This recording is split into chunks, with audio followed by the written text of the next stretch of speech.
आदर, अभिनंदन और आभार। और आप देख रहे हैं इंग्लिश पिटारा और मैं हूं सियाज। चलिए आज के समरी में देखेंगे sweetest love I do not go. हाँ, आज का समरी का नाम है sweetest love I do not go. ठीक है, बेइंतहा प्यार है किनके किनके बीच में, तो जॉन डॉन है और उनकी वाइफ है। कन्वर्सेशन चल रहा है दोनों के बीच में, है ना। एक जा रहे हैं बैग लेकर हाथ में, है ना, और जाने के लिए रेडी हैं और सामने उनकी वाइफ है। रोना धोना चल रहा है, समझाना चल रहा है। ठीक है, तो देखते हैं बढ़िया से इसको आज। तो समरी है दिस पोयम। हाँ, लिखने का एक ट्रिक है, दिस पोयम, और पोयम का नाम इन्वर्टेड कॉमा में sweetest love I do not go, ऐसे ही लिखेंगे आप एग्जाम में। ठीक है, उसके बाद has been composed by John Donne. कौन है जी? John Donne. ये एग्जाम का आपका फर्स्ट लैंड होगा तो होगा, जरूर होगा, है ना। और आपको लिखना पड़ेगा, ऐसा ही लिखेंगे। ये तरीका बिल्कुल अलग है, यूनिक है और बढ़िया भी है। चलिए, तो हो गया जी दिस पोयम, और पोयम का नाम has been composed by John Donne. अब पोयम आप लिख रहे हैं तो पोयम में क्या कहना चाह रहे हैं, क्या बात बोलना है आपको। तो ही, एक मिनट, इनका कुछ नाम भी है। He is called metaphysical poet. हाँ, इनको कहा गया है मेटाफिजिकल पोएट। एग्जाम का ये ऑब्जेक्टिव भी आपको आ सकता है, याद रहे, he is called metaphysical poet. जैसे हम सचिन को क्या बोलते हैं? लिटिल मास्टर बोलते हैं ना जी। और विराट कोहली को रन मशीन, और रोहित शर्मा को हिटमैन, और सुल्तान सलमान खान। ठीक है, तो वैसा यहां पर इनका नाम है मेटाफिजिकल पोएट नाम है, याद रहे। अब हो गया, अब ये पोएम में क्या कहना चाह रहे हैं? तो इन दिस पोएम, जितना भी पोएम आप लिखेंगे सब में सारे लिखेंगे इन दिस पोएम। क्या कहना चाह रहे हैं पोएम में? तो in this poem the poet described क्या है? The deep love and dedication, गहरा प्यार, डीप लव और डेडिकेशन, समर्पण अपनी वाइफ के प्रति। कौन? जॉन डॉन, याद रहे। चलिए अब आगे बढ़ेंगे, क्योंकि आप आगे बढ़ेंगे तो देश आगे बढ़ेगा। चलिए, the poet is consoling his wife, telling her that he is going away not because he is tired of her or he wants a better woman। जैसे कि जॉन डॉन बाहर जा रहे हैं तो अपनी वाइफ को दिलासा दे रहे हैं, कंसोलिंग कर रहे हैं कि रोने की बात नहीं है, है ना। हम तुमसे जो है दूर इसलिए नहीं जा रहे हैं कि तुमसे हम थक गए हैं, टायर्ड हो गए, ऐसी बात नहीं है।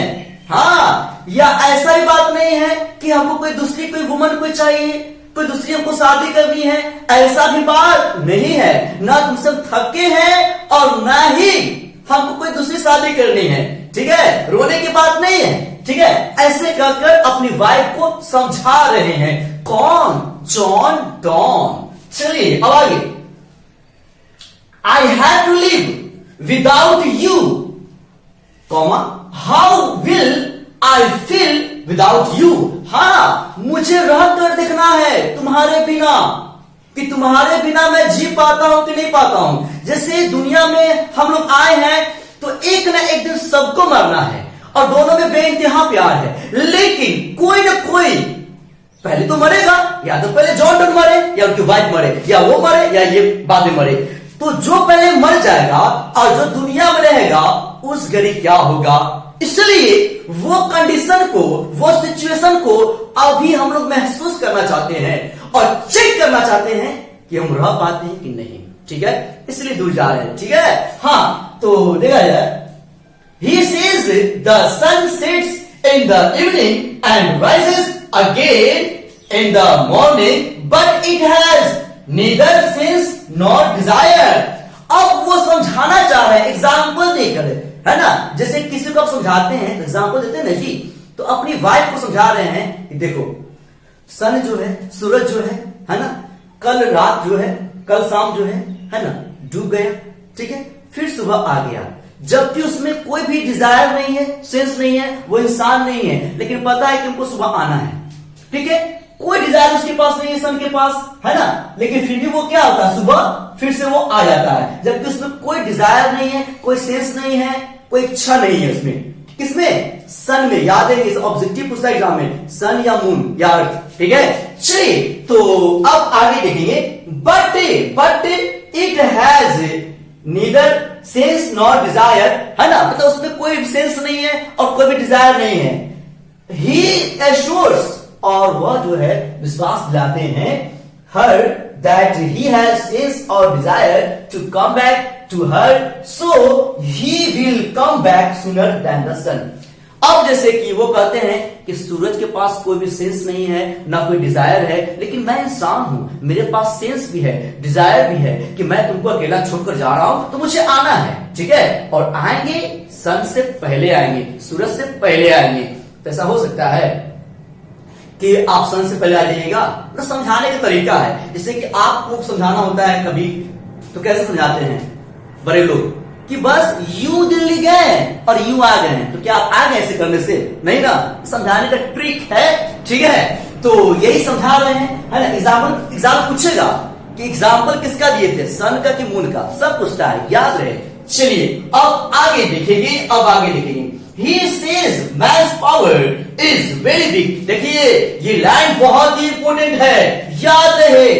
He says man's power is very big, ये सब एक एक वर्ड याद रखेंगे, कॉपी में लिख लेंगे।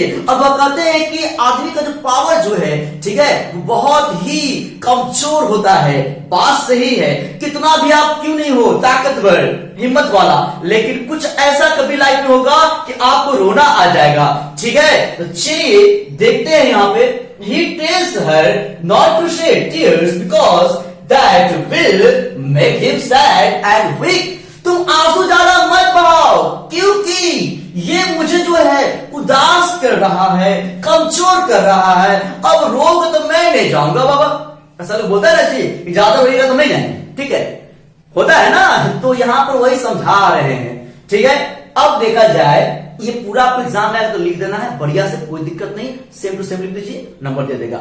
अब थोड़ा सा देखा जाए, एग्जाम में आपको पूछता है, दो लाइन कहीं से भी देता है और पूछता है कि ये लाइन को आपको एक्सप्लेन करना है, तो सबसे पहले पहचानना होता है कि ये दो लाइन किस पोयम का है। उसके बाद पोयम का नाम जान गए तो राइटर नेम लिखा जाएगा, है ना। तो देखा जाए कैसे लिखेंगे, एक पहले पहचाने कैसे, पहले देखा जाए। अगर ये पोयम अगर रहेगा एग्जाम में, अगर इसमें से कोई भी दो लाइन देगा बुक से उठाकर, तो उसका पहचानने का एक ट्रिक है, इसका एक हॉट टिप्स है। हॉट टिप्स बोले तो फॉर्मूला, क्या फॉर्मूला, तो फॉर्मूला आपका ये है गो, गो का स्पेलिंग क्या होता है, GO गो, लेकिन अगर GOE रहेगा, इसका मतलब है कि चैप्टर का नाम क्या है, sweetest love I do not go, याद रहे। अगला वर्ड आपका है मी का स्पेलिंग क्या होता है, ME, लेकिन MEE रहेगा, इसका मतलब है कि इस पोएम का नाम क्या है, sweetest love I do not go. Clear, आगे देखेंगे। अगला वर्ड है डाई का स्पेलिंग क्या होता है, DIE, लेकिन DYE है, इसका मतलब है कि पोएम का नाम क्या है, sweetest love I do not go. अगला वर्ड है सन का स्पेलिंग क्या होता है, SUN, सन, लेकिन SUNNE रहेगा, तो आपका चैप्टर का नाम क्या होगा, sweetest love I do not go. अब क्या करेंगे, लिखने का स्टाइल है, अगर दो लाइन रहेगा पहचान लेंगे कि यही पोयम का है, तो कैसे लिखेंगे, दिस लाइन, पहला स्टार्ट क्या करेंगे, हाँ लिखिए, कॉपी में लिखिए, दिस लाइन, ठीक है, और this line has been taken from, this line has been taken from, और उस पोयम का नाम इनवर्टेड कॉमा में, ठीक है, this line has been taken from, और वो चैप्टर का नाम, वो पोयम का नाम इनवर्टेड कॉमा में, फिर हैज बीन कंपोज्ड बाय, और जब आपने चैप्टर का नाम जान लिया ये हॉट टिप से, तो कौन सा इसका पोएट है उसका नाम भी मालूम होगा, तो हैज बीन कंपोज्ड बाय, कुछ भी जो होगा दे देंगे, जॉन डॉन। अब क्या करेंगे, इन दिस पोयम, और पोयम का कोई भी अच्छा लाइन, दो लाइन जो बढ़िया हो, जो आपको लग जाए कि हाँ ये मेन है, ये अच्छा लग रहा है, इसको आप लिख दीजिए, नंबर दे देगा एग्जाम में, पक्का गारंटी है, ठीक है। तो ये हॉट टिप्स याद रखेंगे, गो मी डाई सन, ठीक है। तो आज का वीडियो आपको कैसा लगा कमेंट में जरूर लिखेंगे, और वीडियो को शेयर करना नहीं भूलेंगे। जय हो, जय हिंद।